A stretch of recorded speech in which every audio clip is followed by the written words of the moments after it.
Hello, ഇന്ന് ഞാൻ ചെയ്യാൻ പോകുന്ന ഒരു ടൊമാറ്റോ റൈസാണ്. അപ്പോൾ നമ്മുടെ വീട്ടിൽ തന്നെ അവൈലബിൾ ആയിട്ടുള്ള മസാല ഉപയോഗിച്ച് ചെയ്യാൻ പറ്റുന്ന ഈസി ആയിട്ടുള്ള ഒരു റെസിപ്പിയാണിത്.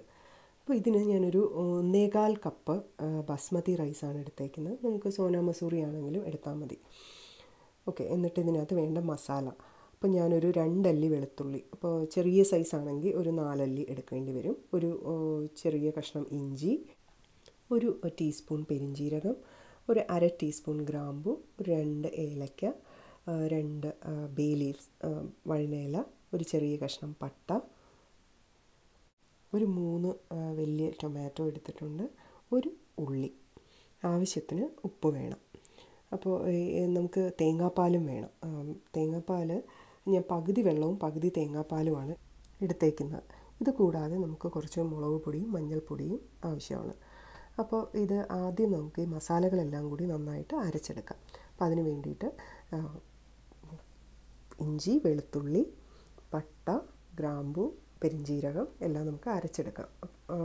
പിന്നെ ഈ ഏലക്ക ഇടുമ്പോഴും ഞാൻ ഒരു ഏലക്ക, ഒരു ഗ്രാമ്പു, ഒരു ചെറിയ കഷ്ണം പട്ട, നമ്മൾ ഈ എടുത്ത് വെച്ചിരിക്കുന്ന മെഷർമെൻറ്റിൽ നിന്ന് തന്നെ കുറച്ച് ഞാൻ മാറ്റി വെച്ചിട്ടുണ്ട്. കാരണം നമുക്ക് കടുക് വറുക്കുന്ന സമയത്ത് ആ ഒരു ഹോൾ സ്പൈസസ് ഇട്ട് എടുക്കാൻ വേണ്ടിയിട്ടാണ്. അപ്പോൾ ഇത് നമുക്ക് ആദ്യം അരച്ചെടുക്കാം. ഇനി അതുപോലെ ഞാൻ നേരത്തെ പറഞ്ഞതുപോലെ 3 തക്കാളിയും ഉള്ളിയും ഞാനിവിടെ അരിഞ്ഞ് വെച്ചിട്ടുണ്ട്. ഇതാണ് നമ്മൾ അരച്ചെടുത്ത മസാല. എനിക്കിത് നന്നായിട്ട് അരഞ്ഞ് കിട്ടിയിട്ടില്ല, ക്വാണ്ടിറ്റി കുറച്ചായതുകൊണ്ട്. അപ്പോൾ നന്നായിട്ട് അരഞ്ഞ് കിട്ടുകയാണെങ്കിൽ അതാണ് ഏറ്റവും നല്ലത്. അപ്പോൾ ഇവിടെ നമുക്കിനി ഒരു 2 ടേബിൾ സ്പൂണോളം എണ്ണ, ഞാനിവിടെ ഒരു സൺഫ്ലവർ ഓയിലാണ് എടുത്തേക്കുന്നത്. നമുക്കത് കുറച്ച് ഫ്ലേവർലെസ് ഓയിൽ എടുക്കുന്നതായിരിക്കും നല്ലത്. ഞാനിത് കൂടാതെ കുറച്ച് മല്ലിയിലയും പുതിനയും അരിഞ്ഞു വെച്ചിട്ടുണ്ട്. അത് നമുക്ക് ലാസ്റ്റ് ചേർക്കാം. അപ്പോൾ എണ്ണ ചൂടാകുമ്പോൾ നമുക്ക് വഴുനയില ഇടാം, ഒരു ചെറിയ കഷ്ണം പട്ട. നമ്മൾ നേരത്തെ എടുത്ത് വെച്ചിരിക്കുന്നത് വളരെ കുറച്ചേ ഞാൻ ഇതിനകത്ത് എടുത്തിട്ടുള്ളൂ, ബാക്കിയെല്ലാം നമ്മൾ മസാലയായിട്ട് അരച്ച് ചേർക്കുകയാണ്. അപ്പോൾ ഇതിലേക്ക് നമുക്കിനി അരച്ച മസാല കൂടി ചേർക്കാം.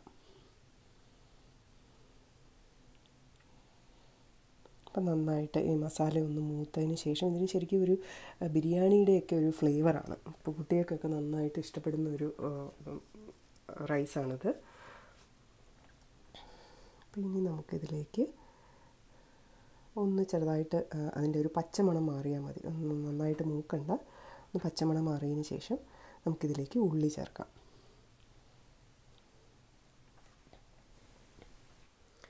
ഞാനിവിടെ ഒരു മീഡിയം സൈസ് സവാളയാണ് എടുത്തേക്കുന്നത്. അതേസമയം തക്കാളിയാണ് ഒരു 3 വലിയ തക്കാളിയും എടുത്തിട്ടുണ്ട്.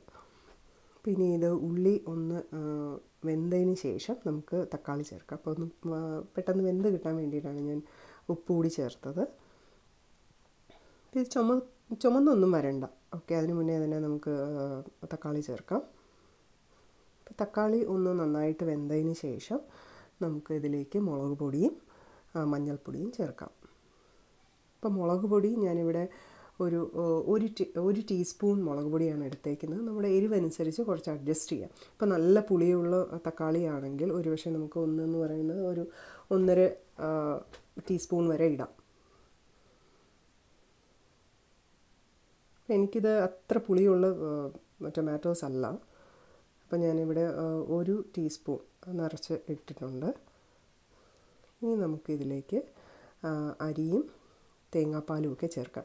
അപ്പോൾ ഈ സ്റ്റേജിൽ വേണമെങ്കിൽ നമുക്ക് അരി കൂടി ഒന്ന് 2 മിനിറ്റ് ഫ്രൈ ചെയ്യാം. ഞാൻ പക്ഷേ അത് ചെയ്യുന്നില്ല.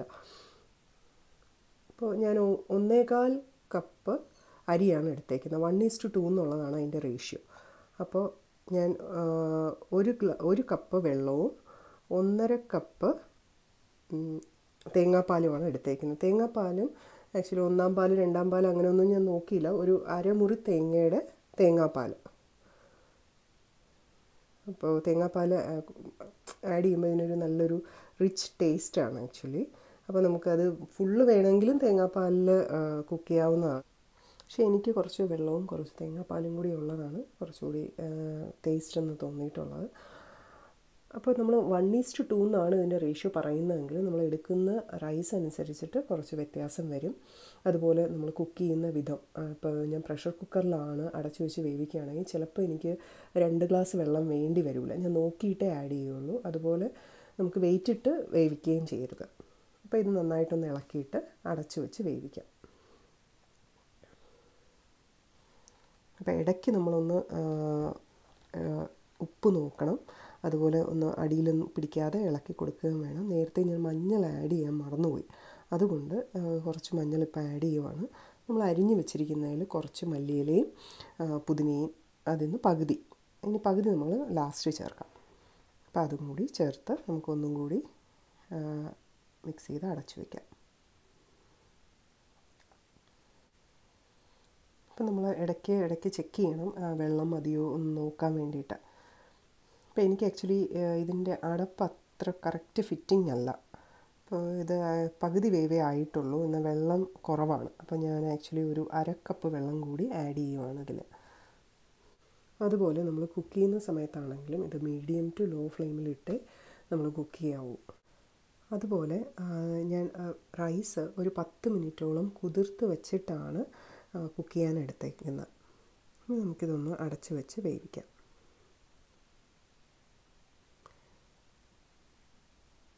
റൈസ് റെഡിയായിട്ടുണ്ട്. ഇനി ഇതിനകത്ത് മല്ലിയിലയും പുതിനയും പിന്നെ ഒരു 3 ടീസ്പൂണോളം നെയ്യും, അത് നമ്മുടെ ഇഷ്ടത്തിനനുസരിച്ചിട്ട് കുറച്ച് മാറ്റാം. ഇത് നമ്മൾ ആദ്യം മസാല ഇട്ട് വേവിച്ചപ്പോൾ ഞാൻ ഇതിനകത്ത് സൺഫ്ലവർ ഓയിലാണ് യൂസ് ചെയ്തത്. വേണമെങ്കിൽ അപ്പോഴും നമുക്ക് നെയ്യ് തന്നെ യൂസ് ചെയ്യാവുന്നതാണ്. അപ്പോൾ ഇത് ഞാൻ ആക്ച്വലി നെയ്യ് കൂടി ചേർത്തിട്ട് ഒരു 5 മിനിറ്റ് കൂടി അടച്ച് വെച്ചിട്ടാണ് വേറൊരു പാത്രത്തിലേക്ക് മാറ്റുക. ഈ റൈസ് വേറെ ഒരു കറി ഇല്ലെങ്കിലും നമുക്ക് നല്ല ടേസ്റ്റാണ് കഴിക്കാൻ.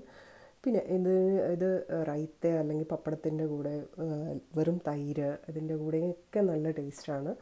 കുട്ടികൾക്കൊക്കെ നന്നായിട്ട് ഇഷ്ടപ്പെടുന്ന ഒരു റൈസാണ്. അപ്പോൾ എല്ലാവരും ട്രൈ ചെയ്ത് നോക്കണം. Thanks a lot for watching. By.